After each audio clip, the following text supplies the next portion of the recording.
So we'll start with the most interesting and of course one of the most important chapters of physics. तो 11th और 12th दोनों साल मिला के optics नाम का एक चैप्टर है. We will start specifically with ray optics. ये इंटरेस्टिंग भी है, ये इम्पॉर्टेंट भी है for all the types of exams. CET में भी इसके क्वेश्चंस आते हैं, जेईई नीट में भी क्वेश्चंस आते हैं, and of course it is also very interesting. So will start with optics. अब ये ऑप्टिक्स क्या होता है? तो do you know what is the meaning of optics? What do you mean by optics? जैसे study of sound, last chapter हमने sound ही complete किया. जैसे स्टडी ऑफ साउंड को एक नाम है एकॉस्टिक्स. तो स्टडी ऑफ साउंड मतलब साउंड जनरेट कैसे होता है, साउंड वेव प्रोपोगेट कैसे होता है, उसका स्टडी को तुम बोलते हो एकॉस्टिक्स. वैसे ही the science of light is called as optics. So the science of light is known as optics. इसका मतलब हमको इस चैप्टर में we will be focusing on everything related to light. तो जैसे ऑप्टिक्स के वर्ड सुना तो first thing you should understand that we are strictly talking about light here. जैसे हमने लास्ट चैप्टर में साउंड देखा था और मैंने right at the start of that chapter मैंने बताया था sound is a longitudinal wave which requires a material medium for its propagation. मतलब साउंड को एक पॉइंट से दूसरे पॉइंट तक जाने के लिए क्या जरूरत पड़ता है? मीडियम. तो similarly before we go in detail of optics, क्योंकि हमको पता है optics is a study of light, तो पहले पता होना चाहिए what is the nature of light. So you should know what is nature of light. जैसे sound is longitudinal wave. Of course, longitudinal wave mechanical wave होते हैं. They require a material medium. वैसे ही you should know what is light. So do you know what is light? Electromagnetic wave. So light is an electromagnetic wave. EM wave. और आपको पता तो होगा ही कि electromagnetic wave does not require a material medium. So light is an electromagnetic wave which do not require material medium for its propagation. इसका मतलब ये होता है that electromagnetic wave can propagate in presence or in absence of medium. क्योंकि इसको medium की जरूरत नहीं है. इसका मतलब ये होता है कि अगर मीडियम है तो भी ये प्रोपोगेट होगा, नहीं है तो भी ये प्रोपोगेट होगा, राइट. तो light is an electromagnetic wave which can propagate in presence और in absence of a medium. और थोड़ा सा एडिशनल चीज़ जो मैंने आपको लास्ट चैप्टर में बताया था, नाम में ये electromagnetic wave. You should know electromagnetic waves are produce due to vibrations of electric and magnetic field. और इस केस में इलेक्ट्रिक फील्ड, मैग्नेटिक फील्ड और direction of propagation are mutually perpendicular to each other. तो in an electromagnetic wave is produced due to vibrations of electric field and magnetic field. And in an electromagnetic wave vibrations of electric field and magnetic field are perpendicular to the direction of propagation. मतलब यहाँ पे तीन directions matter करेंगे. एक है direction of propagation. Let us imagine the wave is propagating along x-axis. ये आ गया y-axis and this is z-axis. तो अगर वेव x-axis के along propagate हो रहा है तो इलेक्ट्रिक और magnetic field will be vibrating along y and z-axis. मैंने पहले भी आपको ये डायग्राम ड्रॉ करके बताया था. तो ये मान लो ये है वाइब्रेशंस ऑफ इलेक्ट्रिक फील्ड. तो electric field is vibrating along Y axis. X direction of propagation है, Y direction of vibration of electric field है. तो जेड क्या होगा? Direction of vibration of magnetic field. तो if this is direction of propagation, this is vibration of electric field, और inside outside the board is vibration of magnetic field. ये तीनों mutually perpendicular ही होते हैं हमेशा. यहाँ तक क्लियर? तो लाइट जैसा ही सुना, the first thought that should come to your mind is it is an electromagnetic wave which can travel in presence or in absence of a medium. In this wave, the direction of propagation the direction of vibration of electric field and direction of vibration of magnetic field are mutually perpendicular to each other. पर ये half story है, this is not the complete story. Complete story is this कि light कभी wave जैसा behave करता है, कभी particle जैसा बिहेव करता है. तो light also behaves like a particle, also behaves like a particle. लेकिन जब लाइट वेव जैसा बिहेव कर रहा है तब वो पार्टिकल का बिहेवियर नहीं शो करता, जब वो पार्टिकल जैसा बिहेव करता है तब वो वेव नेचर नहीं शो करता. तो one at a time. Light also behave like a particle, लेकिन कब? In interaction with matter, in interaction with matter. तो मैं बताऊंगा, ये धीरे धीरे बताऊंगा बाद में. तो याद रखना लाइट का ड्यूअल नेचर है, डबल नेचर. अगर दो चेहरे होते हैं, इसके भी दो चेहरे हैं. One face is wave and the other face is particle nature. Definitely when light is behaving like a wave, it is not behaving like particle, and when it is behaving like particle, it is not behaving like wave. Right? तो दोनों में से एक ही behaviour होगा, one behaviour eight one time. Therefore, light cannot be wave and particle at the same time. So, light cannot be wave and particle simultaneously. And particle simultaneously. और वो wave का particle, light का particle nature क्यों है बाद में देखेंगे, वो 12th में आएगा आपको. अब depending on commonly observe phenomena, light के साथ रिलेटेड कुछ फेनामेना है जो हम डे टू डे लाइफ में ऑब्जर्व करते हैं. आपने भी किया है, हर दिन करते हो, अभी भी कर ही रहे हो. जैसे सुबह सुबह तैयार होने के लिए you stand in front of mirror, है ना, बराबर. मिरर से लाइट रिफ्लेक्ट होके आता है. तो this is one of the observe phenomena, reflection of light. Then number 2, बहुत सारे लोगों ने मेरे जैसा चश्मा पहन के रखा है. यहाँ से लाइट आर पार होता है, मतलब रिफ्रैक्शन होता है. तो refraction is also commonly observe phenomena. Number 3, and it is a very good time to start optics. बारिश के दिन है, बारिश के दिन में तुम्हें कभी स्काई में रेनबो दिखेगा, it is also because of refraction. कभी तुमको सड़क पर चलते चलते कलरफुल पैटर्न दिखेगा, दैट इज इंटरफेरेंस. ये सारे के सारे कॉमनली ऑब्जर्व फेनोमेना है रिलेटेड टू लाइट. तो commonly observe phenomena related to light, उसके ऊपर बेस्ड हम ऑप्टिक्स के 3 कैटेगरी करते हैं. तो optics can be classified into, optics can be classified into 3 categories, depending on the observed phenomena. अभी इंजीनियरिंग के फर्स्ट ईयर में भी आया तो पता नहीं होता, इसलिए मैं अभी से बता देता हूँ. और ये जो मैं आपको यहाँ पे ट्री डायग्राम बना के देता हूँ ना, वो ट्री डायग्राम बहुत काम में आता है, क्योंकि तब जाके समझेगा कि कौन सा फॉर्मूला कहाँ अप्लाई करना है. ऑप्टिक्स के based on observation, based on the phenomena that we observe, rainbow दिखना, it is also because of optics, light है वो. खुद का रिफ्लेक्शन देखना, it is because of optics, that is also light. तो based on the observe phenomena we classify optics into 3 different types. एक होता है ray optics,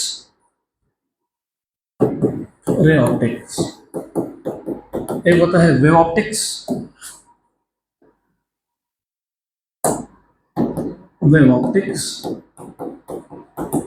और एक होता है particle nature of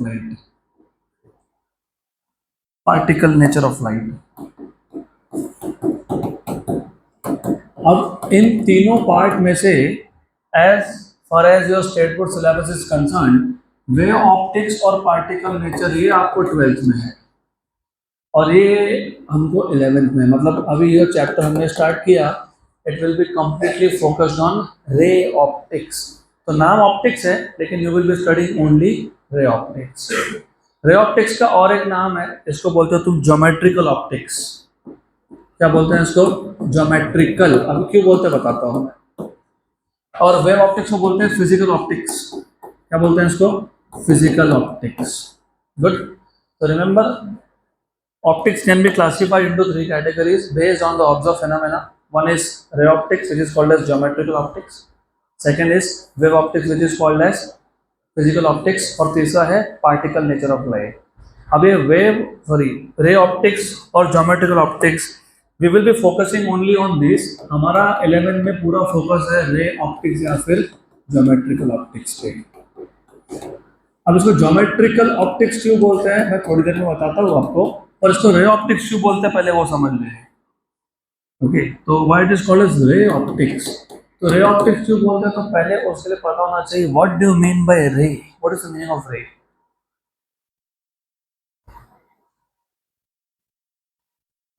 बहुत बेसिक क्वेश्चन पूछ लिया ना, what is ray, what is ray of light. A particular direction of travel of energy from a source is called as ray। एक सोर्स में से, जैसे ये tubelight is source of light, इस ये भी सोर्स है। ये मेरे पास जो हाथ में पॉइंटर है, लेजर पॉइंटर, ये भी एक सोर्स ऑफ लाइट है। तुम देख रहे हो इस सोर्स ऑफ लाइट में से एनर्जी एक पर्टिकुलर डायरेक्शन में जा रहा है, इसको बोलते हैं रे ऑफ लाइट। क्या बोलते हैं, रे ऑफ लाइट। तो पहले पता होना चाहिए what is the meaning of रे। सो अ particular direction, a particular direction of इसका a particular direction of propagation या travel, किसका travel एनर्जी का, a particular direction of propagation of energy from a source is known as ray of light। तो एक given source में से energy कौन से डायरेक्शन में ट्रैवल कर रहा है उसको क्या बोलते हो, क्या बोलते हो उसको, रे। क्या बोलते हैं उसको, रे। तो रे ऑप्टिक्स का मतलब क्या होगा, तो रे ऑप्टिक्स में हम लोग सिर्फ वही फेनामेना स्टडी करेंगे जिसमें हमको सिर्फ डायरेक्शन ऑफ लाइट से कंसर्न है। तो all the phenomena which are concern only with the direction of light will be studied under ray optics और ज्योमेट्रिकल ऑप्टिक्स। अब बोलोगे ऐसा कैसा, जैसे रिफ्लेक्शन में तुम क्या देखते हो, लाइट कहाँ से आया कहाँ गया, आप उसमें लाइट का एनर्जी क्या है कितना है, we don't talk about it. Light कहाँ से आया कहाँ गया। रिफ्रैक्शन में क्या देखते हो, लाइट कहाँ से आया और मटेरियल पास करके कहाँ गया, राइट। तो ऐसे फेनामेना जिसमें हमको सिर्फ और सिर्फ डायरेक्शन ऑफ लाइट का स्टडी करना है, they will be studied under which topic, रे ऑप्टिक्स और ज्योमेट्रिकल ऑप्टिक्स। मतलब पूरे चैप्टर में कहीं पे भी एनर्जी ये वर्ड तुम सुनोगे ही नहीं, से पहली बार सुना क्योंकि आपको पता नहीं था रे क्या होता है। तो रे मतलब it is a particular direction in which energy travels from a source is called as ray and the phenomena. और ये पूरा पिक्चर याद रखना, इस पिक्चर को मैं पूरे चैप्टर में कंप्लीट करते जाऊंगा धीरे धीरे धीरे धीरे। बाय द वे ये दो तो हम बात नहीं करेंगे, तो 12th में आएगा, लेकिन रे ऑप्टिक्स में भी बहुत सारे सब टॉपिक्स है। तो remember the phenomena of light, the phenomena of light which are concerned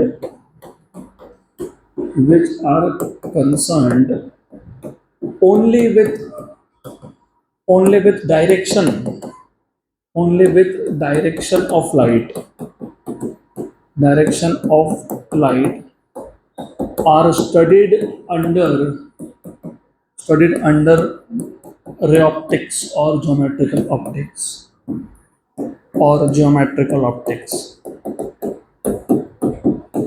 example मैंने ऑलरेडी बताया, रिफ्लेक्शन, रिफ्रैक्शन, ये सारे के सारे we will be studying under ray optics और ज्योमेट्रिकल ऑप्टिक्स। अब इसको ज्योमेट्रिकल ऑप्टिक्स क्यों बोलते हैं, रे ऑप्टिक्स समझ में आया क्योंकि you are talking only about direction. Geometrical optics क्यों बोलते हैं, तुमने ऑप्टिक्स थोड़ा सा स्कूल में सीखा है, मुझे पता है क्योंकि मुझे आपका सिलेबस पता है ना। तो क्या क्या सीखा था, रिफ्लेक्शन, रिफ्रैक्शन, लेंस, मिरर्स, है ना, लेंस, मिरर, टेलीस्कोप, माइक्रोस्कोप, ठीक है, हम वो धीरे धीरे जाएंगे, लेकिन कम से कम लेंस और मिरर तो तुमने सुना ही है। तो एनी लेंस और a mirror has a particular shape, जहां भी शेप की बात होती है वो ज्योमेट्री होता है, तो इसलिए इसको ज्योमेट्रिकल ऑप्टिक्स बोलते हैं। मतलब तुम यहाँ पे लेंस एंड मिरर यूज करने वाले हो, तो लेंस एंड और mirror have a particular shape, और जहां भी एक पर्टिकुलर शेप बने उसको तुम बोलते हो ज्योमेट्री, राइट, करेक्ट। तो इसके लिए इसको ज्योमेट्रिकल ऑप्टिक्स भी बोलते हैं, मतलब यहाँ पे हमको वापस से लेंस एंड मिरर का ही स्टडी करना है। और वैसे भी मैंने बोल दिया the phenomena which are concern with direction of light are studied under ray optics. तो डायरेक्शन तो तुम रिफ्लेक्शन और रिफ्रैक्शन में देखोगे ना, लाइट कहाँ से आया कहाँ गया, मतलब सेम मीडियम से आया, एयर से आया एयर में गया, उसको क्या बोलते हो, रिफ्लेक्शन। क्या बोलते हो, रिफ्लेक्शन कौन करता है, मिरर। यहाँ पे किसका स्टडी होगा, मिरर्स का।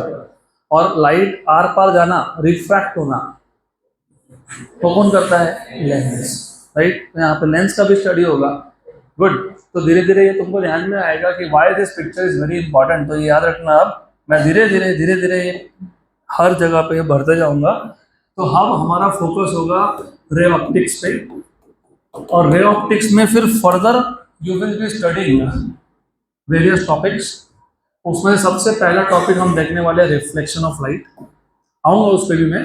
सबसे पहला आएगा रिफ्लेक्शन ऑफ लाइट, फिर आएगा रिफ्रैक्शन ऑफ लाइट,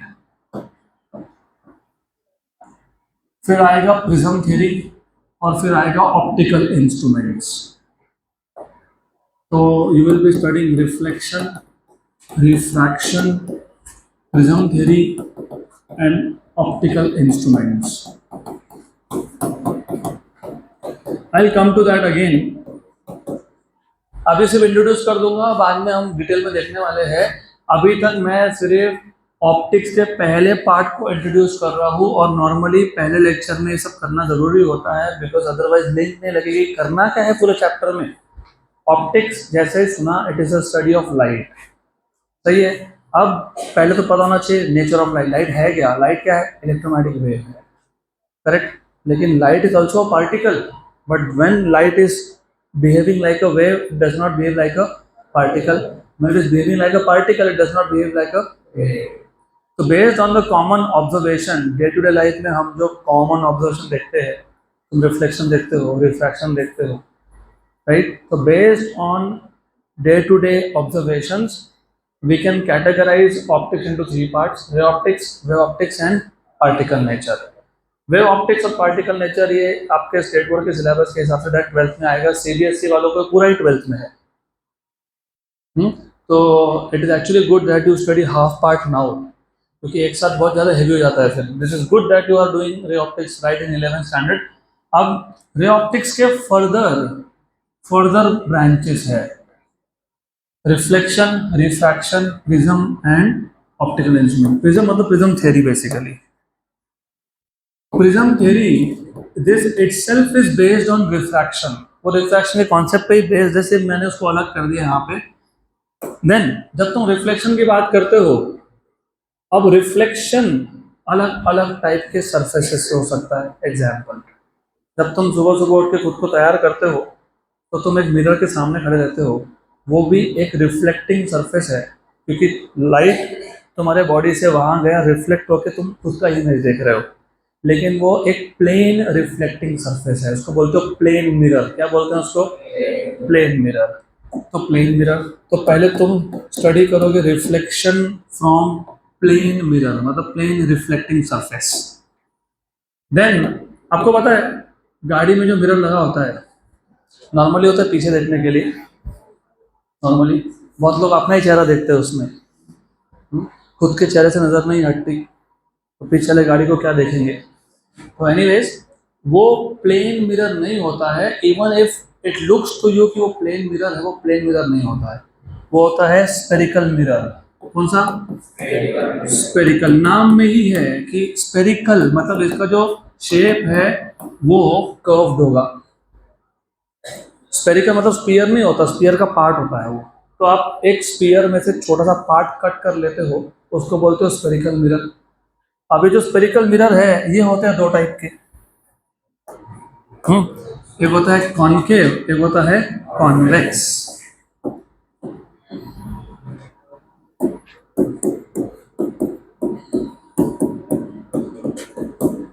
गुड, पक्का, श्योर।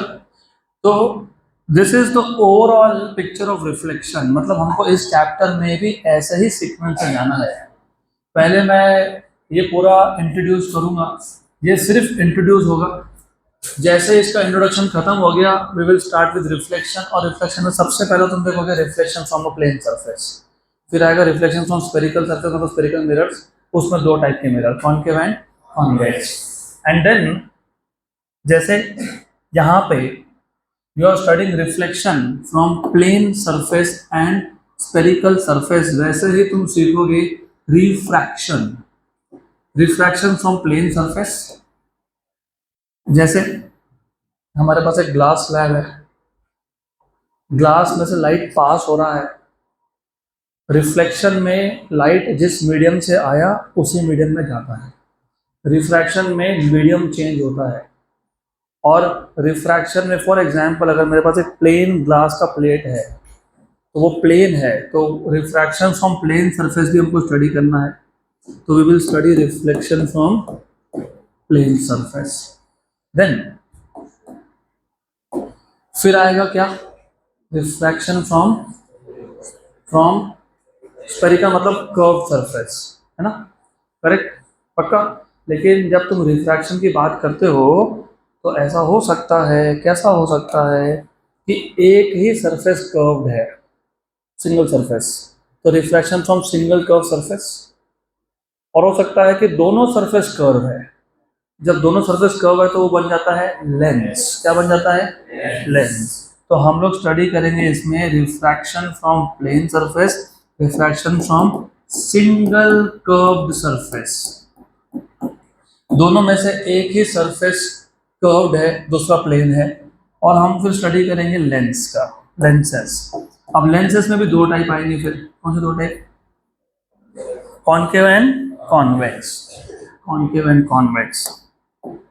तो ओवरऑल दिस माइंड मैप या फिर this tree diagram will help you to understand कि कितना डेप्थ आने वाला है। इसलिए मैंने बोला था इस चैप्टर को बहुत टाइम लगता है, बिकॉज यहाँ पे बहुत सारे टॉपिक्स आएंगे, बहुत सारे फॉर्मूलाज आएंगे।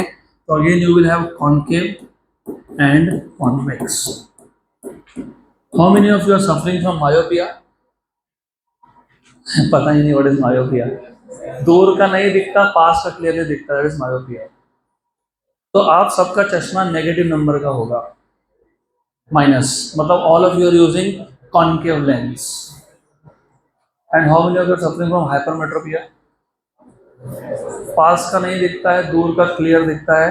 उन सबके केस में they are using this convex lens.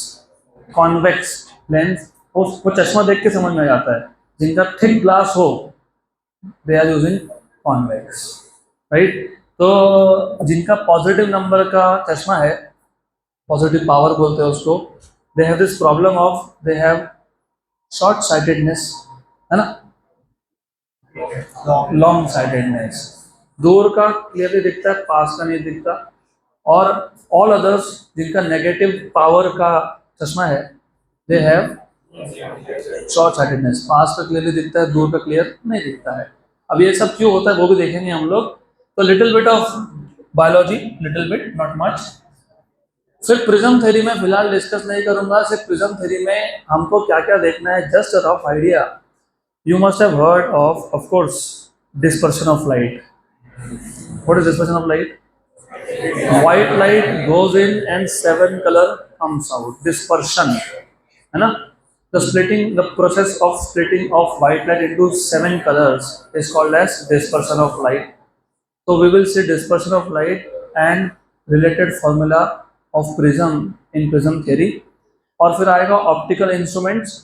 Optical instruments में दो टाइप के इंस्ट्रूमेंट हमको देखने होते हैं, एक है माइक्रोस्कोप और एक है टेलीस्कोप।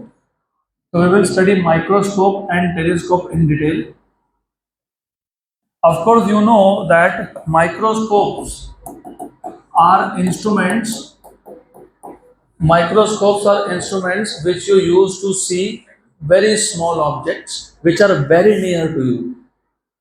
बहुत छोटे ऑब्जेक्ट्स हैं which are very near to you, microscope से देखते हैं हम लोग उसको। माइक्रोस्कोप में है दो टाइप, एक है सिंपल माइक्रोस्कोप एक है कंपाउंड माइक्रोस्कोप। सिंपल माइक्रोस्कोप मतलब बिना बिना कॉन्वेक्स लेंस, जिसको तुम नॉर्मल भाषा में रीडिंग ग्लास बोलते हो। रीडिंग ग्लास, जब छोटा छोटा लेटर लिखा होता है तो you take that convex lens. Reading glass मतलब magnifying glass, of course magnifying lens. Depend करता है पर्सन टू पर्सन, कोई रीडिंग ग्लास बोलता है, कोई उसको रीडिंग लेंस बोलता है, कोई उसको मैग्नीफाइंग ग्लास बोलता है। अगर तुम घड़ी रिपेयर करने गए हो तो वो जो रिपेयर करता है वो भी अपने आंखों में छोटा सा कुछ लगाता है और फिर देखता है। That is also the same thing, that is simple microscope. उसमें सिर्फ एक ही लेंस होता है, ओनली वन लेंस, और जिसमें दो लेंस लग जाए उसको बोलते हो कंपाउंड माइक्रोस्कोप। एक को बोलते हो आईपीस, एक को बोलते हो objective. And when you use an instrument to see objects which are very far away from you, they are very large in size, but they are very far, those are telescopes. अब telescopes में बहुत सारे type आते हैं, आपको सिर्फ general telescope का theory देखना है। We are not going to types of telescope, क्योंकि फिर वो चैप्टर खत्म ही नहीं होगा, it will be too lengthy. तो ओवरऑल ओवरऑल ये जो ऑप्टिक्स नाम का चैप्टर आपको 11 में है वो एक्चुअली रे ऑप्टिक्स है। और इस रे ऑप्टिक्स में इतना कुछ हमको सीखना है और सिक्वेंशियली ऐसा ही सीखना है। मतलब बेसिकली आई, जब मैं इंट्रोडक्शन खत्म करूंगा तो मैं पहला टॉपिक चालू करूंगा रिफ्लेक्शन। रिफ्लेक्शन में कुछ बेसिक कॉन्सेप्ट है जो तुमको पता होने चाहिए। उसके बाद we will study reflection from plane mirror, then we will study from spherical mirror, मतलब कॉन्वेक्स एंड कॉनकेव। ये खत्म हुआ, we will shift to refraction. Refraction में पहले हम देखेंगे refraction from plane surface, from single curve surface, and then lenses. Lens में दो लेंस हैं, कॉनकेव एंड कॉन्वेक्स। ये खत्म हुआ, we will jump to prism theory, prism formula, dispersion of light, सब कुछ इसमें आएगा। ये खत्म हुआ, we will go to optical instruments, और ऑप्टिकल इंस्ट्रूमेंट्स में we will first study microscope, और माइक्रोस्कोप में भी simple microscope and then compound microscope and then telescope. तो ये पूरा एक बेसिक पिक्चर है जो आपको 11th में कंप्लीट करना है। So now I will go and introduce wave optics and what is particle nature of light. मैं ये वेव ऑप्टिक्स और पार्टिकल नेचर सिर्फ आपके इंफॉर्मेशन के लिए इंट्रोड्यूस कर रहा हूँ। इस पर कोई क्वेश्चन नहीं पूछता है, no one will ask you what is wave optics, what is wave optics, what is particle nature. ये आपके इंफॉर्मेशन के लिए होता है and you should be able to know the difference between these topics. तो इसके बाद है वेव ऑप्टिक्स। अब कुछ ऐसे फेनोमेना है, सर्टेन फेनोमेना ऑफ लाइट, जैसे इंटरफेरेंस। What is interference? अभी तो बोला मैंने, रास्ते से जा रहे थे, भेलपुरी नहीं खा रहे थे, लेकिन पानी था नीचे क्योंकि बारिश के दिन है और ऑयल भी था, and you see some colourful patterns, that is called interference, right. Rainbow बनता है is because of interference, right. Then you may see a diffraction pattern. अभी जिनको डिफ्रैक्शन पैटर्न नहीं पता मैं बता देता हूँ। डिफ्रैक्शन पैटर्न में क्या होता है, सेंटर पे you see a bright spot, brightest spot, और फिर उसके बाद होता है डार्क स्पॉट, मतलब नो लाइट, दोनों साइड पे। फिर होता है ब्राइट बट लेस ब्राइट, फिर होता है डार्क, और फिर होता है वापस bright but even less bright. तो as you see intensity at the centre is maximum, और सेंटर से दूर जाओगे तो आपको पैटर्न दिखेगा, no light then light but less bright, no light then light but even lesser bright. तो ऐसा फेंट होते जा रहा है, इसको बोलते हो डिफ्रैक्शन पैटर्न। क्या बोलते हैं इसको? और इंटरफेरेंस में क्या होता है फिर? इंटरफेरेंस अलग अलग टाइप के होते हैं, मैं आपको सिर्फ एक टाइप का इंटरफेरेंस बता रहा हूँ। इंटरफेरेंस में भी ऐसा ही होता है, सिर्फ इंटरफेरेंस में जहां जहां ब्राइट है वहां वहां इक्वली ब्राइट है, और जहां जहां डार्क है वहां पे कोई लाइट नहीं है। तो इंटरफेरेंस पैटर्न में ऐसे स्ट्रिप्स बनते हैं, bright dark bright dark bright dark bright dark, जहां जहां ब्राइट है इक्वली ब्राइट है। और डिफ्रैक्शन में भी ऐसा ही होता है, bright dark bright dark bright dark, लेकिन यहाँ पे सेंटर पे ब्राइटेस्ट होता है, फिर नो लाइट है, फिर लेस ब्राइट है, फिर नो लाइट है, फिर लेस ब्राइट है, ऐसा फेंट होता जाएगा, राइट। और ये इंजीनियरिंग के फर्स्ट ईयर में जो भी इंजीनियरिंग करने वाले हो, तुमको फर्स्ट ईयर में ये पैटर्न ऑब्टेन करना है, और उससे कोई पैरामीटर तुमको डिराइव करना है, वो बाद में देखेंगे, सिर्फ पता होना चाहिए। अब जब भी तुम ब्राइटनेस की बात करते हो, अब इफ आई आस्क यू जहाँ ज़्यादा ब्राइट, इसका मतलब क्या हुआ? हाँ, इंटेंसिटी इज मोर, सही है। उसका मतलब क्या हुआ? उसका मतलब क्या हुआ? हाँ, व्हाट डज दैट मीन? एक वर्ड है which I want to hear and you are not saying it. जहां ज्यादा ब्राइट है उसका क्या मतलब होता है?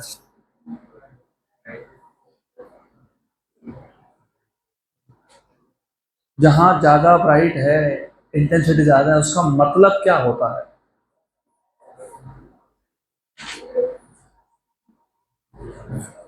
वहां एनर्जी ज्यादा है।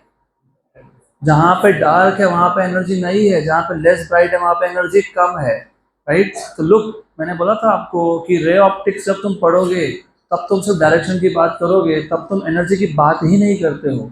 लेकिन जब तुमको इंटरफेरेंस और डिफ्रैक्शन जैसे कॉन्सेप्ट समझाने होते हैं तब तुम एनर्जी डिस्ट्रीब्यूशन की बात करोगे। You will say here energy is more, there is no energy, then more energy, then no energy. In case of diffraction, maximum energy, no energy, energy but less energy, no energy, energy but even less energy।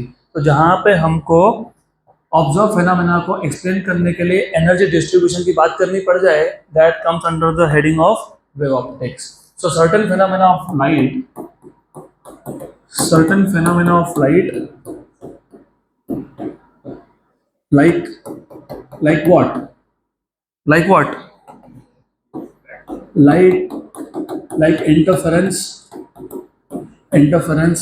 diffraction, etcetera etcetera. बाकी words मैं use नहीं कर रहा, मुझे पता है वहां पे और भी लिखा है, like interference, diffraction, etcetera etcetera, can be explained can be explained by considering the distribution of energy, can be explained by considering the distribution of energy।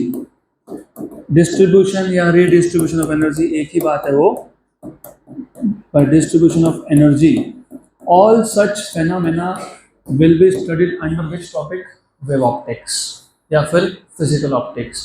तो अगेन जस्ट एक छोटा सा रिकॉल। रे ऑप्टिक्स में तुम सिर्फ और सिर्फ डायरेक्शन की बात करते हो, लाइट कहाँ से आया कहाँ गया, डन। लाइट के पास कितना एनर्जी था, कितना एनर्जी कहाँ छोड़ के आया, वी डोंट केयर। और जहाँ पे तुमको ऑब्जर्व फेनोमेना को एक्सप्लेन करने के लिए एनर्जी डिस्ट्रीब्यूशन देखना पड़े, वो सारे के सारे किस में जाएंगे? वे ऑप्टिक्स में। तो इंटरफेरेंस, डिफ्रैक्शन, पोलराइजेशन, ये सारा का सारा 12th में सीखोगे। यहाँ पे अब रे ऑप्टिक्स में सिर्फ रिफ्लेक्शन, रिफ्रैक्शन, प्रिज्म थ्योरी और ऑप्टिकल इंस्ट्रूमेंट्स की बात होगी। Then the last third category of optics is particle nature. Particle nature of light. अब होता क्या है, लाइट कुछ कुछ एक्सपेरिमेंट्स में वेव जैसा बिहेव ही नहीं करता है, it behaves like a particle. For example, there is something called as photo electric effect. सुना है क्या photo electric effect? What is photo electric effect? सुना है लेकिन पता नहीं। फोटो, फोटोन मतलब लाइट, इलेक्ट्रिक, इलेक्ट्रॉन। तो जब एक सरफेस पे लाइट इंसिडेंट हुआ और उस सरफेस से इलेक्ट्रॉन्स इमिट होने लग गए, उसको बोलते हो फोटो इलेक्ट्रिक इफेक्ट। तो ये फोटो इलेक्ट्रिक इफेक्ट जैसे कॉन्सेप्ट्स को एक्सप्लेन करने के लिए लाइट को तुम वेव मान ही नहीं सकते हो, you have to treat light as a particle. तो ये सारे के सारे टॉपिक जाएंगे किसमें? Particle nature. बहुत सारे फेनामेना है, जैसे कॉम्पटन इफेक्ट नाम का एक फेनामेना है, that we will study in 12th of course. So in experiments like photo electric effect, मैंने क्लास चालू होने से पहले क्लियर कर दिया था कि मुझे अगर कोई भी बड़बड़ गड़बड़ करते हुए दिखा तो I will send you home. I did not want to say this because all of this is getting recorded, but अगर तुम नहीं समझोगे तो फिर मुझे समझना पड़ेगा। No discussions are allowed in experiments like photo electric effect. We need to treat light, we need to treat light as particle। और ये सारे के सारे फेनामेना जिसमें तुम लाइट को एज अ पार्टिकल ट्रीट करते हो, it will go under the topic of particle nature. Good. तो बेसिक लेवल पे आपको ये पहले पता होना चाहिए, ओवरऑल पिक्चर क्लियर होना चाहिए। धीरे तो हम धीरे धीरे डेवलप करते जाएंगे। Optics, study of light. इसमें 3 टाइप्स है, ray optics, geometrical optics, wave optics, physical optics and particle nature. Ray optic में सिर्फ वही फेनोमेना स्टडी होगा which is concern with the direction of light. Wave optics में वो फेनोमेना स्टडी होगा in which you talk about energy of light. और particle nature में you do not treat light as ray but you treat light as particle. Ray optics में we want to study reflection, refraction, prism theory and optical instruments. Reflection में reflection from plane mirror, reflection from spherical mirror. Spherical mirror में 2 type है, concave and convex. Refraction में refraction from plane surface, refraction from single curve surface and refraction from double curve surface, that is lens. Lens में 2 type है, concave and convex. And then prism theory में we will study dispersion of light and other related formulas for prism. And in optical instrument we have 2 instruments, microscope and telescope. Microscope में there are 2 types of microscope, simple and compound. So we will start with the first part of this optic, which is ray optics.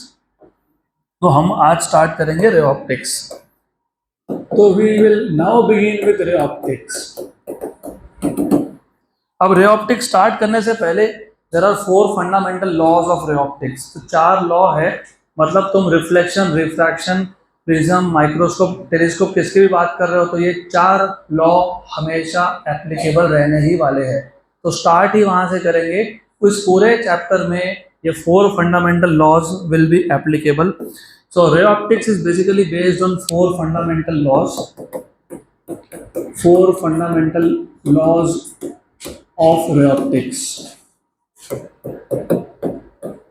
of ray optics। सबसे पहला है, the first is light always travels in a straight line in a homogeneous and isotropic medium।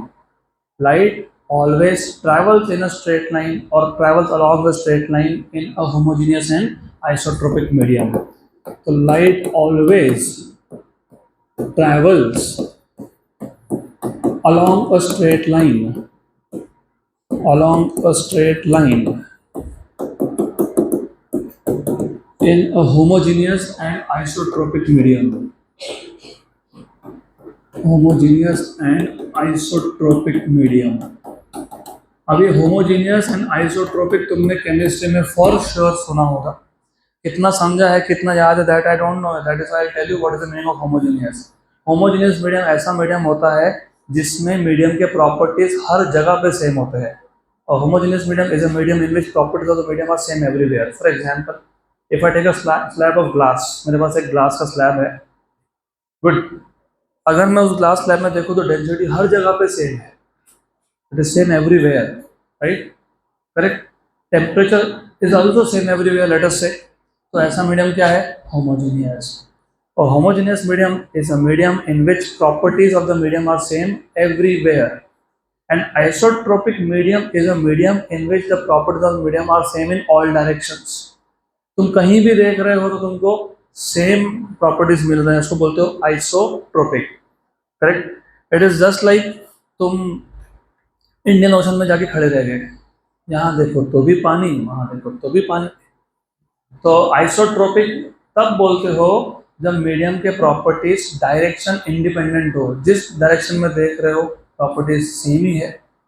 और homogeneous तब बोलते हो तुम जहां भी देख रहे हो, जहां भी चेक कर रहे हो, हर जगह पे you have the properties which are same. अब ये जो पहला लॉ है इसका मतलब क्या होता है? Light always travels along a straight line. मतलब लाइट एक बार सोर्स से निकला तो उसका डायरेक्शन तब तक चेंज नहीं होगा जब तक मीडियम में कुछ गड़बड़ नहीं हो। गड़बड़ मतलब मीडियम का प्रॉपर्टी चेंज नहीं हो। तो if light is travelling through air, it will keep travelling through air in a straight line because air is a homogeneous medium. तो लाइट अपना डायरेक्शन कब चेंज करेगा? जब या तो वो मीडियम चेंज करेगा। इसलिए तो आप बोलते हो when light goes from air to glass, it travels from rare to denser, it bends towards normal. तब तक बोला कि आपने इट इज बेंडिंग। तो light will keep on travelling in a straight line जब तक मीडियम चेंज नहीं हो या जब तक मीडियम के प्रॉपर्टीज चेंज नहीं हो। तो अगर मीडियम होमोजीनियस आइसोट्रोपिक है तो ये स्ट्रेट लाइन में ही चलता जाएगा। बराबर। तो बेंड कब होगा, जब या तो मीडियम का प्रॉपर्टी चेंज हो गया या तो मीडियम खुद ही चेंज हो गया। And when light travels from denser to rare, away from normal. Very good. Number two, two or more rays of light can intersect each other without affecting their path। मतलब एक light का रे ऐसा आया और दूसरा ऐसा गया, इंटरसेक्ट हुए, यस, लेकिन इंटरसेक्शन की वजह से उनका पाथ चेंज हुआ, नो। मैं ये प्रूव भी कर सकता था लेकिन कर नहीं पाऊंगा क्योंकि मेरे पास अभी सेल नहीं है। I need two more cell. मेरे पास दो लेजर लाइट है, दोनों लेजर लाइट को ऐसा लगा दूं मैं, तो यू विल से कोई फर्क नहीं पड़ता है, वो सीधा ही जा रहा है, ये भी जा रहा है, even if they are intersecting each other. So two और more rays of light can intersect each other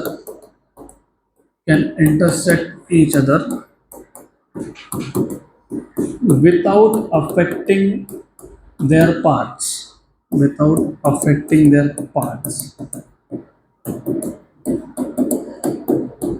मतलब तुम दो रेस को इंटरसेक्टिंग बता सकते हो without change in direction. Number three, अब नंबर थ्री में दो लॉ है। नंबर थ्री है लॉज ऑफ रिफ्लेक्शन। तो इसमें लॉज ऑफ रिफ्लेक्शन में दो लॉ है।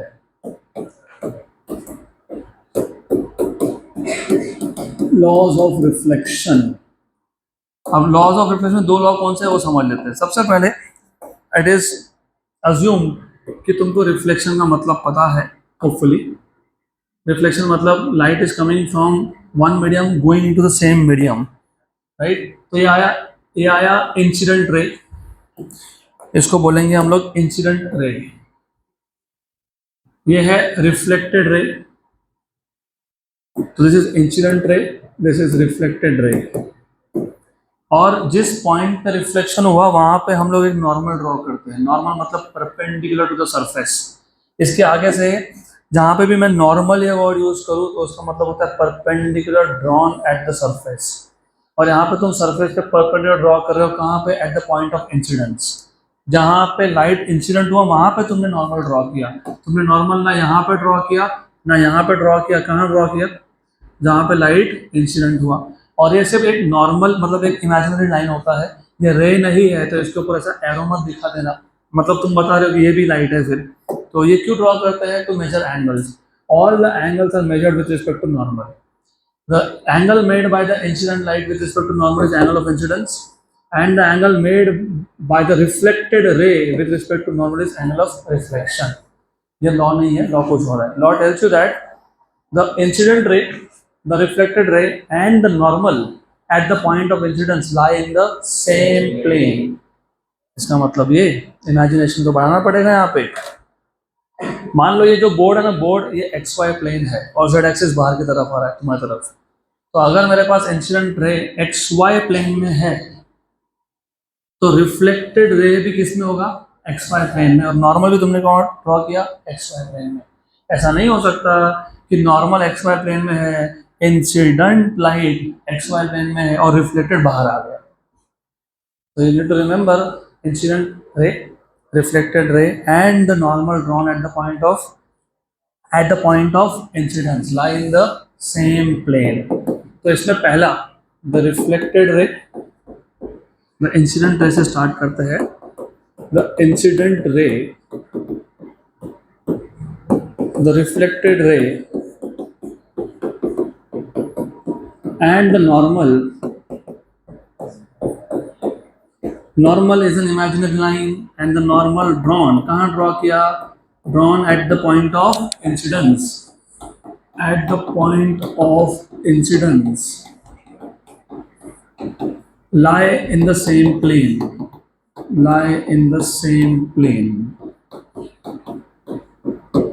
Good. Number two, angle of incidence is equal to angle of reflection provided reflection is in the same medium। अब इसका मतलब क्या होता है, इसका मतलब ये होता है, इमेजिन एयर से आया, एयर में गया, तो जितना एंगल ऑफ इंसिडेंस है उतना एंगल ऑफ रिफ्लेक्शन है। अगर मैंने यहाँ पानी भर दिया तो लाइट आया तो एयर से था लेकिन रिफ्लेक्ट कहाँ हुआ, वाटर में। तो फिर एंगल ऑफ इंसिडेंस और एंगल ऑफ रिफ्लेक्शन सेम नहीं होगा उस केस में। तो angle of incidence, the angle of incidence and angle of reflection and angle of reflection are same, are equal condition है if the reflection is in the same medium, if the reflection is in the same medium। क्योंकि JEE level के questions में कभी कभी जानबूझ के आपको बता देते हैं कि जहाँ से लाइट आ रहा था वहाँ एयर था और जहाँ जा रहा है वहाँ वाटर है, ग्लास है। तो you have to remember you can not use I equal to R there, वहाँ नहीं कर सकते यूज। तो यह है third law, fundamental law of optics, laws of reflection. इसमें दो लॉ थे, the incident, the reflected and the normal. The incident ray, the reflected ray and the normal drawn at the point of incidence lie in the same plane. Angle of incidence and angle of reflection are equal, but there's a condition, and the condition says that the medium should be same. Then you have the fourth law, laws of refraction. तो throughout optics जहाँ जहाँ पे refraction होगा वहाँ पे तुमको ये दोनों लॉज यूज करते आएंगे। पहला लॉ रिफ्लेक्शन का और पहला लॉ रिफ्रैक्शन का ऑलमोस्ट सेम है, almost. I am not saying they are exactly same, I am saying they are almost same, क्योंकि रिफ्रैक्शन में मीडियम चेंज होता है। तो ये आया इंसिडेंट रे, और जिस पॉइंट पे इंसिडेंट हुआ वहां पे मैंने एक नॉर्मल ड्रॉ कर दिया। और if the light is going from late us से रेयर मीडियम मतलब एयर टू ग्लास, तो इट बेंड्स टुवर्ड्स नॉर्मल, पक्का ना, टुवर्ड्स नॉर्मल। तो ये है इंसिडेंट रे, ये है रिफ्रैक्टेड रे। एंगल तुम नॉर्मल से मेजर करोगे, ये हो गया एंगल ऑफ इंसिडेंस, ये हो गया एंगल ऑफ रिफ्रैक्शन। कंफ्यूज मत होना, यहाँ पे आर रिफ्लेक्टेड रे है और मतलब R is angle of reflection and here R is angle of refraction. Reflection and refraction are not same. तो जब मुझे एंगल ऑफ रिफ्लेक्शन और रिफ्रैक्शन दोनों एक डायग्राम में दिखाने पड़ेंगे तो मैं नोटेशन चेंज करूंगा, फिलहाल के लिए रहने दो। तो पहला लॉ सेम है, the incident ray, the refracted रे and the normal drawn at the point of incident lie in the same plane। तो सेम ही है। The incident ray, the incident ray, the refracted ray, the refracted ray and the normal। Of course अभी मैं लिख नहीं रहा हूँ, normal you draw at the point of incidence lie in the same plane, lie in the same plane। Number 2, जैसे यहाँ पे भी जो सेकंड लॉ था वो क्या था, it tells the relation between angle of incidence and angle of reflection, I equals to R। यहाँ पे वैसा लिख नहीं सकते। अब यहाँ पे एंगल ऑफ इंसिडेंस और एंगल ऑफ रिफ्रैक्शन को कनेक्ट करने वाला लॉ है स्नेल्स लॉ, है ना। So the relation between angle of incidence and angle of refraction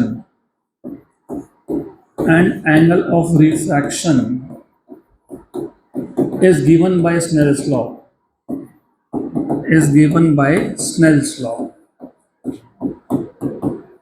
नहीं तो बोल दिया यहाँ पे भी angle of incidence is equal to angle of refraction, फिर बेंड क्यों हुआ, सीधा से जाता ना, फिर बेंड हुआ कि नहीं, पक्का श्योर 100%। तो फिर इसका मतलब एंगल ऑफ इंसिडेंस और angle of refraction they are not same. तो अगर सेम नहीं है तो दोनों में रिलेशन क्या है फिर, ये रिलेशन कौन बताएगा हमको, कौन बताएगा, स्नेल्स लॉ। कौन बताएगा, you know what is Snell's law, what is Snell's law. हाँ, something sine theta equal to something sine theta, ऐसा सुना जा रहा है मेरे को। ठीक है, वो समथिंग क्या है देखते हैं अभी। तो यहाँ ध्यान दो, सबसे पहले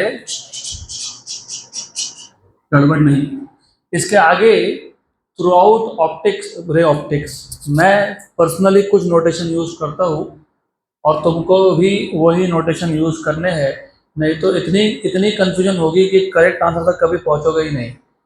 ओरिजिनली जिस मीडियम में से लाइट आ रहा था, रे आ रहा था, उसको मीडियम 1 बोलूंगा बाय डिफॉल्ट, और जहां जा रहा है उसको मीडियम 2 बोलूंगा, और तीसरा भी होगा तो मीडियम 3 बोलूंगा। तो लाइट जिस मीडियम से इनिशियली ट्रैवल कर रहा था उसको बाय डिफॉल्ट मैं 1 बोलने वाला हूँ। अगर लाइट उल्टा जा रहा होता तो मैं इसको मीडियम 1 बोलता, इसको मीडियम 2 बोलता। गुड, याद रखना, हमेशा याद रखना, इसमें कंफ्यूजन नहीं होना चाहिए। Since since light is changing medium, तुमने बोला कि लाइट बेंड हुआ, क्यों हुआ, that is a question. Medium change हुआ इसके लिए नहीं, वो चेंज इसलिए बेंड इसलिए होता है क्योंकि speed is not same. Light का स्पीड एयर में और ग्लास में सेम नहीं है। तो लाइट का स्पीड कौन से मीडियम में कितना है वो हमको एक पैरामीटर बताता है जिसको बोलते हो रिफ्रैक्टिव इंडेक्स। क्या बोलते हैं? Refractive index. रिफ्रैक्टिव इंडेक्स के लिए कभी किसी बुक में एन लिखा होगा, कभी किसी बुक में म्यू लिखा होगा। अब ऐसा क्यों? ऐसा इसलिए कई कई जगह पे हमने एन को फ्रीक्वेंसी के लिए रिजर्व करके रखा है, फिर एन फ्रीक्वेंसी और एन ही रिफ्रैक्टिव इंडेक्स, तो वापस कंफ्यूजन। इसलिए थ्रू आउट दिस चैप्टर मैं रिफ्रैक्टिव इंडेक्स के लिए म्यू लेटर यूज करने वाला हूँ, एन नहीं। तो पहले मीडियम का रिफ्रैक्टिव इंडेक्स है μ1, दूसरे का है μ2। और रिफ्रैक्टिव इंडेक्स क्या है एग्जैक्टली हम देखेंगे आगे, और फिलहाल के लिए it is a parameter which tells you what is the speed of light in a given medium. तो speed of light in a given medium is specified by a parameter called as refractive index। Air में होता है उसका value 1। Good. और बाकी सारे के सारे मीडियम के लिए रिफ्रैक्टिव इंडेक्स की वैल्यू 1 से ज़्यादा ही होती है, कम नहीं होती। राइट, याद रखना। तो क्यों वो बाद में देखेंगे हम। तो अकॉर्डिंग टू स्नेल्स लॉ, अब एक काम करता हूँ, अब मैं थोड़े से नोटेशन चेंज करता हूँ। जिस मीडियम से लाइट आ रहा है वहां पे जो भी एंगल बना उसको मैं θ1 बोलूंगा, और जहां जा रहा है उसको बोलूंगा θ2। अब तुमने स्कूल में कैसे याद रखा, that is something you should shift and delete. पता है ना शिफ्ट डिलीट क्या होता है? पता है? नहीं पता? कंप्यूटर में यूज करते हैं तो करना सीखो। When you delete it goes to recycle bin, मतलब तुम वापस से उसको रिस्टोर कर सकते हो। When you shift delete system से गया, तो तुमने पहले स्नेल्स लॉ कैसे सीखा था उसको उड़ा दो, आप इरेज कर दो यार मेमोरी से। It is very simple. Light कहाँ से आ रहा है? पहले मीडियम से। पहले मीडियम का refractive index into sine of angle in the first medium equal to second medium का refractive index into sine of angle in second medium. μ1 sin θ1 equal to μ2 sin θ2। ऐसा ही याद रखना है उसको, बाकी कुछ याद होगा तो भूल जाओ आप। तो what is Snell's law? μ1 sin θ1 equals to μ2 sin θ2। θ1 को अगर मैं I बोलता तो वो बन जाता μ1 sin I, और θ2 को अगर मैं R बोलता तो बन जाता μ2 sin R। तो it will become μ1 sin I equal to μ2 sin R। अगर आप θ1 मतलब एंगल ऑफ इंसिडेंस को I से डिनोट कर रहे हो और एंगल ऑफ रिफ्लेक्शन को अगर तुम R बोल रहे हो, तो μ1 sin I equal to μ2 sin R। अब आपने स्कूल में क्या सीखा था आपको बता देता हूँ। You write down μ1 sin I equals to μ2 sin R। लेकिन μ1 पहला मीडियम एयर था, एयर का रिफ्रैक्टिव इंडेक्स होता है 1, तो इसको 1 लिख दिया तो क्या हो गया साइन आई, और इसको यहाँ लेके आ गए साइन आर, और सेकेंड मीडियम के रिफ्रैक्टिव इंडेक्स को म्यू बोल दिया तुमने। तो according to what you learned in school you say that mu equal to sine I by sine R. ऐसा ऐसा होगा 100% ये फॉर्मूला होगा आपके बुक में, mu equal to sine I by. तो इसको अभी परमानेंटली डिलीट करना पड़ेगा। You have to remember this, μ1 sin θ1 equal to μ2 sin θ2 always. Right. तो रिफ्रैक्शन के भी दो लॉ है। कौन से दो लॉ है? The incident ray, the refracted रे, and the normal drawn at the point of incident lie in the same plane. The angle of incidence and the angle of refraction, they are related by which formula? Snell's law, which is μ1 sin θ1 equal to μ2 sin θ2. Right? Pakka? Sure. Where θ1 is the angle made by the incident ray in the first medium, and θ2 is the angle made by the refracted ray in the second medium. अब before we start the theory of optics, ray optics मतलब reflection, refraction etcetera etcetera, कुछ rules भी हमको use करने पड़ते हैं। और rules को फिजिक्स में रूल्स नहीं बोलते, उसको बोलते हैं कन्वेंशंस। क्या बोलते हैं? और यहाँ पे उनको बोलेंगे साइन कन्वेंशंस। साइन, क्योंकि तुम कहीं पे पॉजिटिव लिखोगे कहीं पे नेगेटिव लिखोगे, तो प्लस या माइनस ये साइन है, तो उसको बोलते हैं साइन कन्वेंशंस।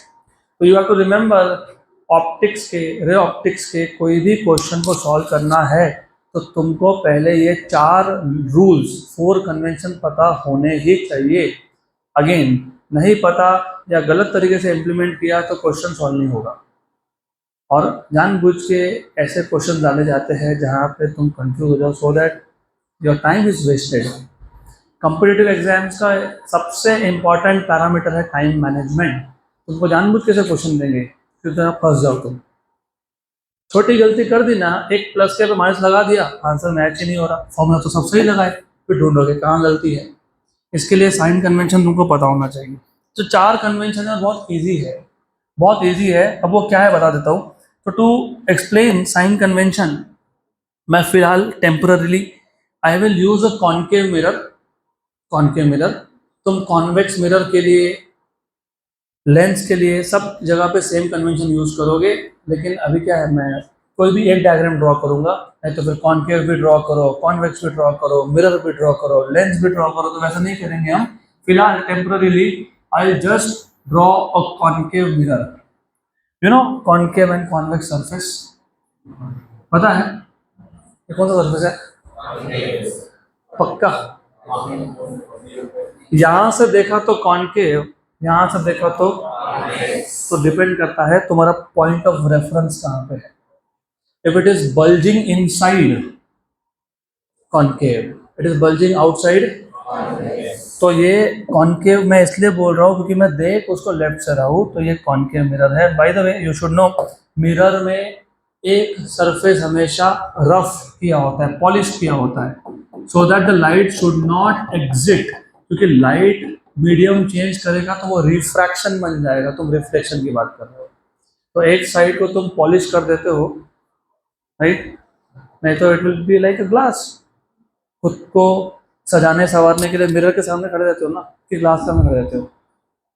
अगर ग्लास के सामने खड़े रहोगे तो लाइट विल पास थ्रू। तो मिरर को तुम एक साइड से पैक करते हो, पॉलिश करते हो, तब जाके खुद का रिफ्लेक्शन दिखता है। तो रिफ्लेक्शन होता है इनर सरफेस से और पॉलिश है आउटर सरफेस। ऐसे मिरर को बोलते हो कॉन्केव। क्या बोलते हो? कॉन्केव। अब ये मिरर तुमने किसी एक स्फीयर से कट करके बनाया है, क्योंकि ये स्पेरिकल मिरर है। तो जिस जिस किसी स्फीयर से तुमने इसको कट किया है, उसका सेंटर, पहले तो ये पूरा कंप्लीट स्फीयर था कि नहीं, उसका सेंटर, उसको बोलते हो सेंटर ऑफ कर्वेचर। क्या बोलते हो? तो मैं बाद में डिफाइन करूंगा, लेकिन तुमने कट कर लिया ना, अभी इतना ही बचा कि नहीं।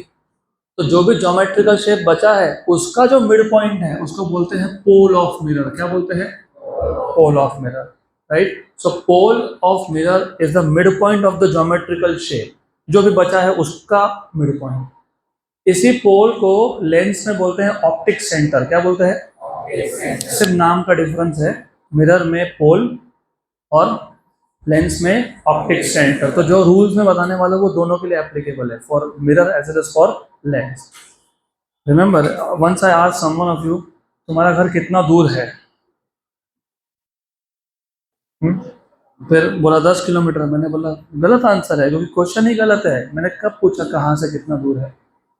तो तुम डिस्टेंस में मेजर करते हो ना, कहीं से तो करते हो। तो पहला रूल है, all the distance is measured from the pole of mirror और ऑप्टिक सेंटर ऑफ लेंस। तुम अगर मिरर मिरर का स्टडी कर रहे हो तो distance is measured from pole, और अगर तुम लेंस का स्टडी कर रहे हो तो ऑप्टिक सेंटर। तो ये रूल नंबर 1 है। All the distances all the distances are measured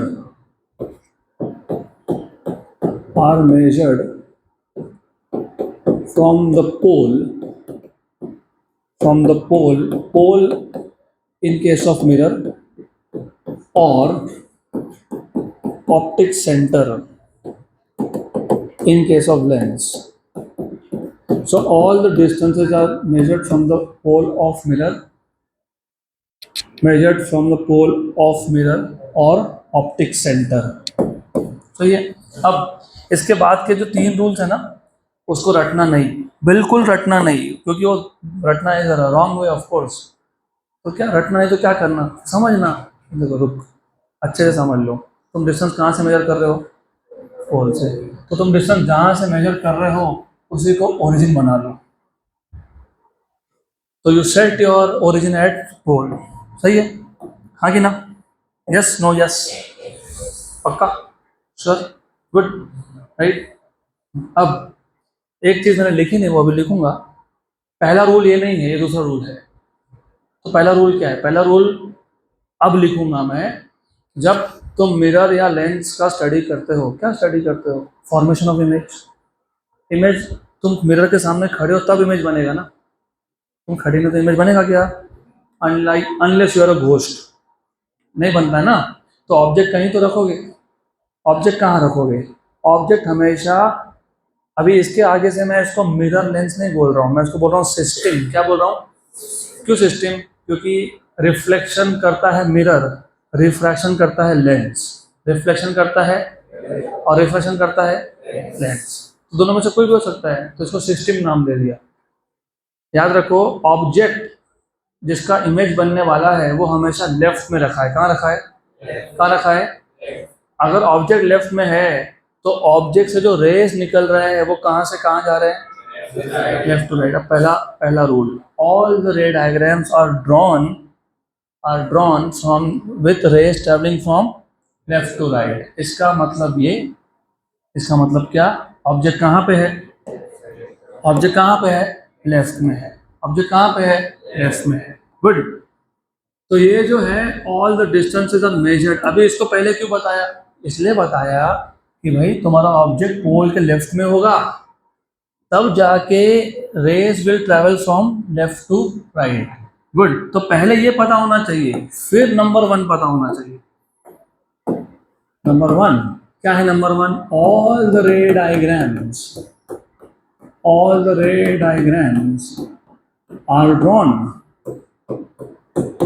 are drawn with rays traveling from कहाँ से कहाँ? From left to right। इसका मतलब ही ये हुआ कि object is kept on the left side of the pole. सही है, पक्का। तो पहला convention, all the ray diagrams are drawn with the rays traveling from left to right. Number 2, all the distances are measured from the pole of mirror or optic center of lens. अब number 3 और number 4 rule बनाने की जरूरत नहीं है, अपने बन जाएगा। अगर मैं डिस्टेंस सारे पोल से मेजर कर रहा हूं, और पोल क्या है? ओरिजिन है। क्या है? तो ओरिजिन से लेफ्ट वाले डिस्टेंस क्या होता है? नेगेटिव। और राइट वाले? So all the distances measured to the left of pole are considered to be negative and to the right are taken to be positive. So all the distances measured to the left of the pole,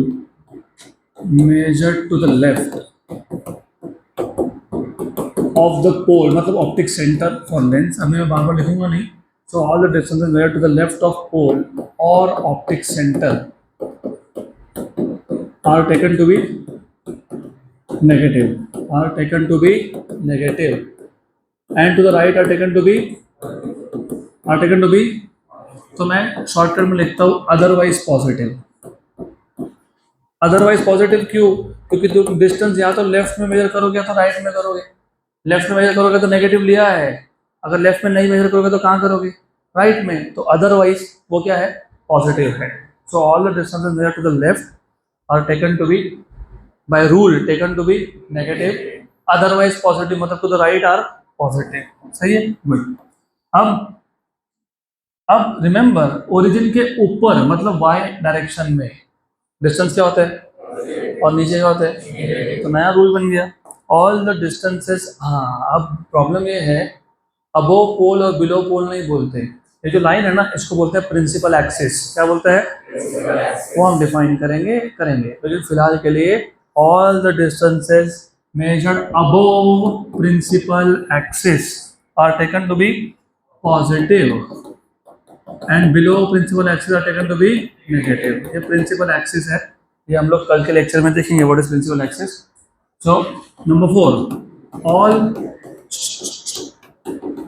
all the distances measured above principal axis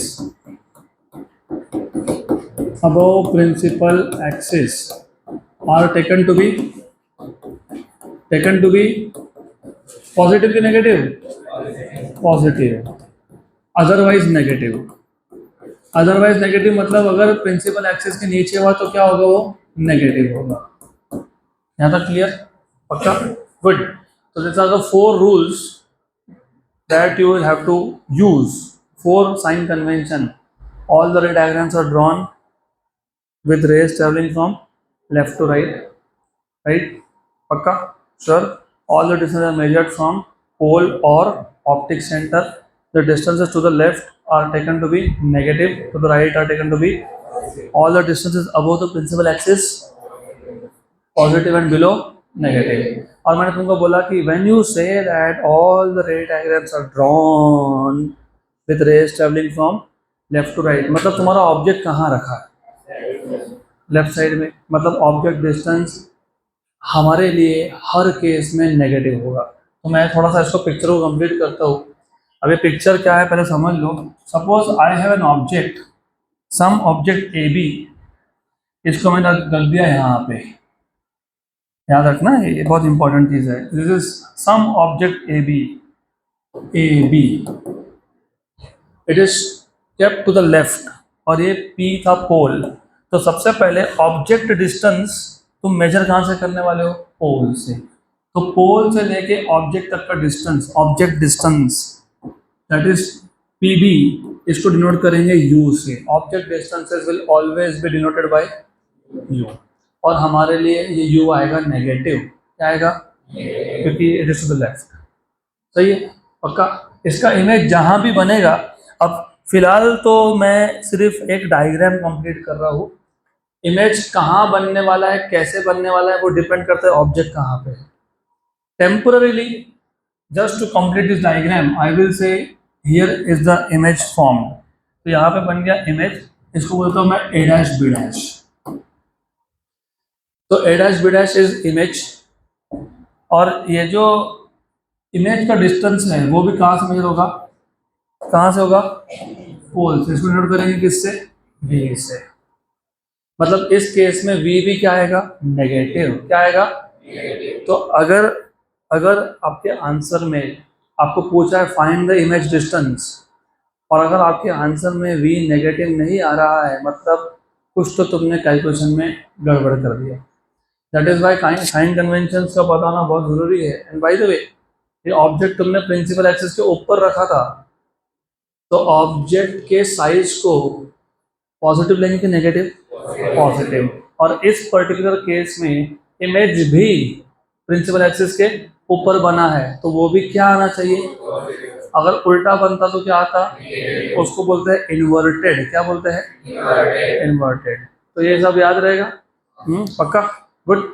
So now we will start with the first part of optics, which is reflection. Okay. अब reflection में भी पहला part है, reflection from a plane surface. तो to start off with reflection, तो तुमको जो कुछ मैंने अब तक बताया वो पूरा का पूरा तुमको याद होना चाहिए। You should remember which are the 4 fundamental laws of optics. Then you should know what are the 4 sign conventions. So and also remember this diagram always. Reflection से स्टार्ट होगा and will first study reflection from a plane surface. अब reflection from a plane surface में भी 2 part है, एक एक करके देखते हैं। तो will start with reflection and will start with first reflection from plane surface when you say reflection from plane surface, मतलब you are saying reflection from plane mirror, क्योंकि जो सरफेस रिफ्लेक्शन करता है उसको तो मिरर ही बोलते हैं।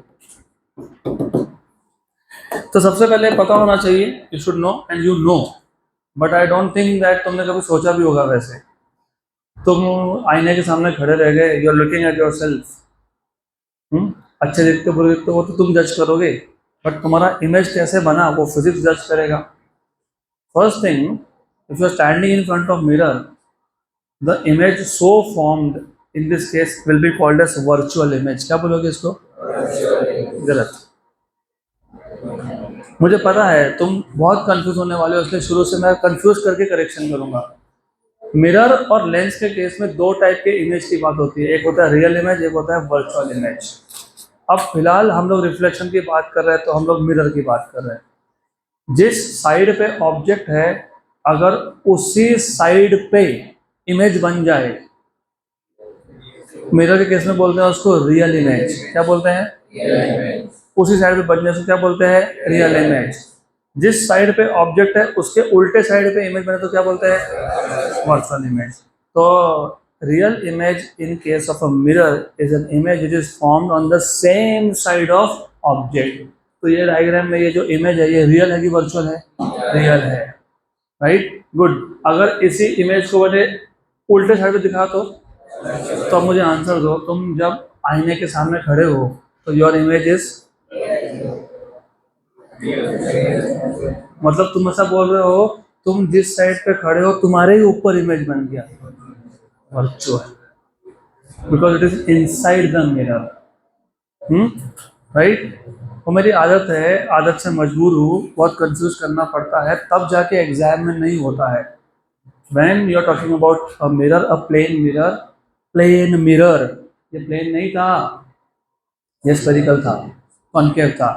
प्लेन मिरर में इमेज हमेशा बनता है वर्चुअल। क्या बनता है? और सेम साइज, है ना। इसलिए मैंने बोला तुमने खुद को नोटिस किया, तुमने इमेज को नोटिस नहीं किया कभी। जितना तुम्हारा साइज है उतना का उतना, अगर प्लेन मिरर होगा तो। So the image in case of a plane mirror is virtual of the same size at the same distance। तुम थोड़ा मिरर के पास में गए तो तुम्हारा इमेज भी पास में आता है, क्योंकि जितना तुम्हारा डिस्टेंस है मिरर से उतने ही डिस्टेंस में तुमको इमेज दिखता है। And it is laterally inverted. दो टाइप के इन्वर्जन होते हैं। लैटरल मतलब देखो अभी क्या होता है ना, एक केस में ऑब्जेक्ट प्रिंसिपल एक्सिस के ऊपर है और इमेज नीचे है, राइट, बराबर। Object is above principal axis, image is below. This is one kind of inversion, inverted। दूसरा इन्वर्जन क्या होता है? अब तुम जब मिरर के सामने खड़े हो, बराबर, तुमको तुम्हारा फेस दिखता है कि तुम्हारा बैक दिखता है? फेस दिखता है ना। तो ये तुम थे ऑब्जेक्ट, इमेज भी ऐसा बनना चाहिए था। कैसा बनता है? उल्टा। इसको बोलते हैं लैटरल इन्वर्जन। क्या बोलते हैं? So for an object which is kept in front of a plane mirror, the image formed is virtual, laterally inverted, of the same size and at the same distance, right? So for an object kept in front of plane mirror, in front of plane mirror, the image formed is, बड़बड़ मत करो, the more you speak the more time I will take, it's the choice is yours। the image formed is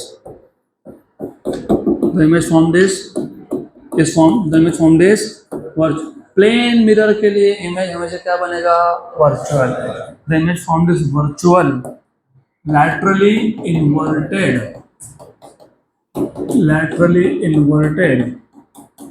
of the same size and at the same distance। और अगर तुमने object को move किया तो image भी move होगा। अगर तुमने ऑब्जेक्ट को 2 मीटर पर सेकंड की स्पीड से मूव किया तो इमेज का स्पीड भी 2 मीटर पर सेकंड होगा, सिर्फ डायरेक्शन अपोजिट होगा। मतलब अगर ऑब्जेक्ट का स्पीड 2 मीटर पर सेकंड है तो इमेज का स्पीड -2 मीटर पर सेकंड होगा। ऐसा क्यों? जब तुम मिरर के पास में जाते हो तो तुम्हारा इमेज भी मिरर के बट डायरेक्शन अपोजिट ना। कैसा हुआ, तुम मिरर के पास में इमेज दूर चला गया, नहीं होता ना वैसा। Good, right. अब यहाँ पे ऑब्जेक्ट था in front of a single plane mirror. हमने अगर एक ऑब्जेक्ट को दो प्लेन मिरर के बीच में रख दिया, so if an object is kept between two plane mirrors, तो अब एक इमेज नहीं बनेगा, number of images are formed due to multiple reflection from both the mirrors. तो ऐसा है, now if I have two plane mirrors which are incline to each other at some angle, ये mirror number 1 है, ये mirror number 2 है, and if I am keeping an object some object in between these two mirrors, तो number of images are formed, और वो कितना image बनेगा वो देखेंगे, लेकिन कितने इमेज बनेंगे उसको हम डिनोट करने वाले हैं कैपिटल एन से। किससे? Capital N. So if an object is kept between two plane mirrors inclined to each other,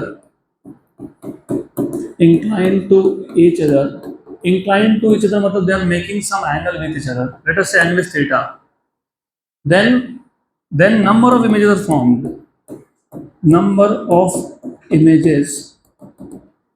capital N denote कर देंगे इसको, are formed।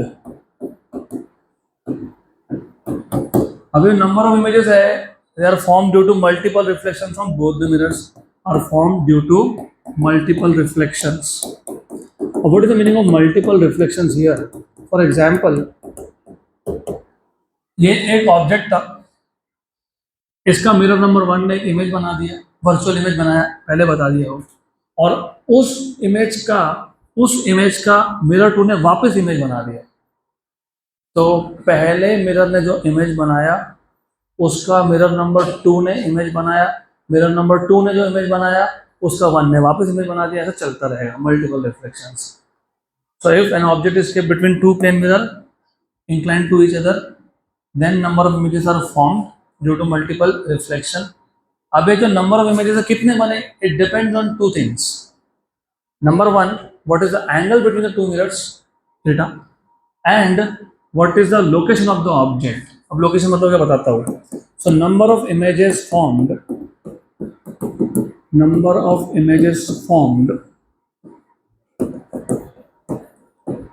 depends on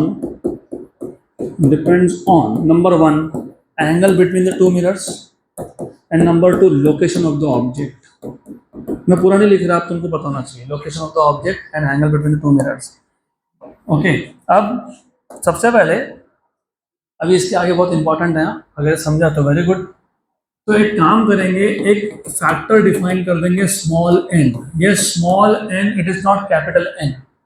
capital N is the final number of images, small N is some parameter 360 by theta. Total angle 360 होता है और theta is angle between two mirror. तो सबसे पहले हम स्मॉल एन कैलकुलेट करेंगे। अब स्मॉल एन की वैल्यू पर डिपेंड करेगा कि नंबर ऑफ इमेजेस कितने हैं। अगर स्मॉल एन की वैल्यू इवन आ गई, इवन क्या आ गई, इवन। एग्जाम्पल बताता हूँ, let us say if theta is 60, what is small N, 6, even है क्या, यस। तो number of images formed are small N minus 1, कितना आएगा, 5। तो if small n is even, then the number of images is n minus 1. पक्का? Sure? Good. So if I take angle to be 90, let us say 360 by 90 is 4. Even है क्या? Yes. तो 4 minus 1 मतलब कितने image, 3 images are formed. If small n is odd, क्या है, odd, तो if small n is odd, इसमें दो केसेस है। अब if small N is odd, तो इस केस में आपको चेक करना पड़ेगा, क्या चेक करोगे, लोकेशन ऑफ ऑब्जेक्ट।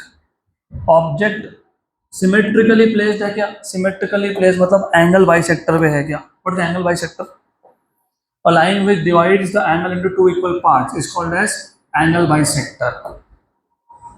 तो अगर ऑब्जेक्ट एंगल बाइसेक्टर पे है तो इसको बोलते हैं सिमेट्रिकली प्लेस्ड। क्यों? क्योंकि इसका डिस्टेंस पहले मिरर से और दूसरे मिरर से सेम है। तो if it is placed symmetrically, कैसा प्लेस्ड है ये? सिमेट्रिकली प्लेस्ड मतलब क्या? On angle bisector, on angle bisector. तो इस केस में भी number of images are n-1, मतलब no change in the formula. अगर इवन है तो टेंशन ही नहीं है, n-1। अगर ऑड है तो फिर आपको देखना पड़ेगा कि ऑब्जेक्ट ये एंगल बाइसेक्टर पे है क्या?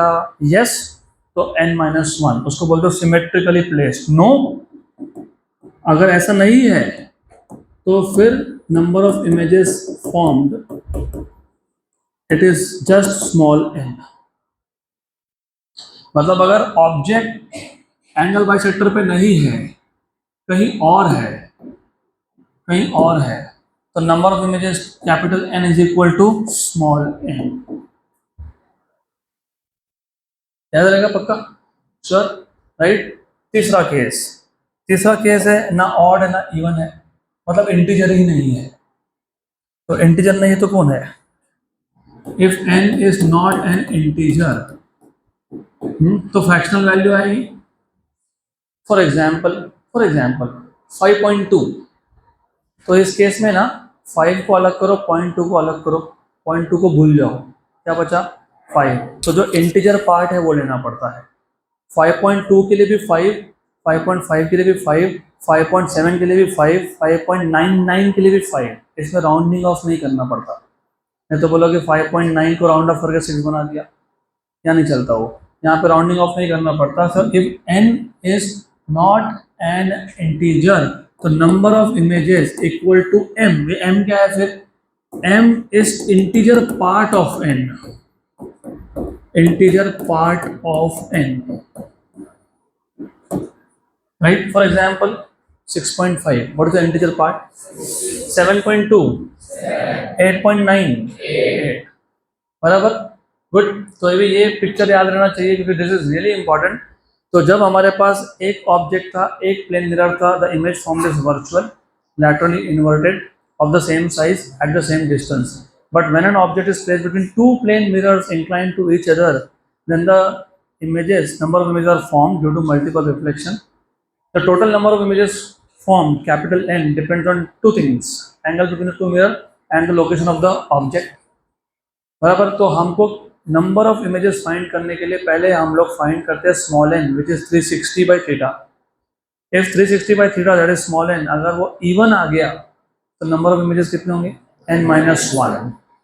अगर वो ऑड आया तो चेक करना पड़ेगा ऑब्जेक्ट एंगल बाइसेक्टर पे है क्या?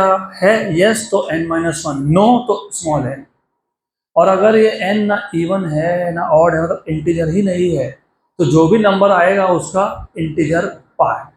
है तो क्लियर? पक्का? Okay, to be continued.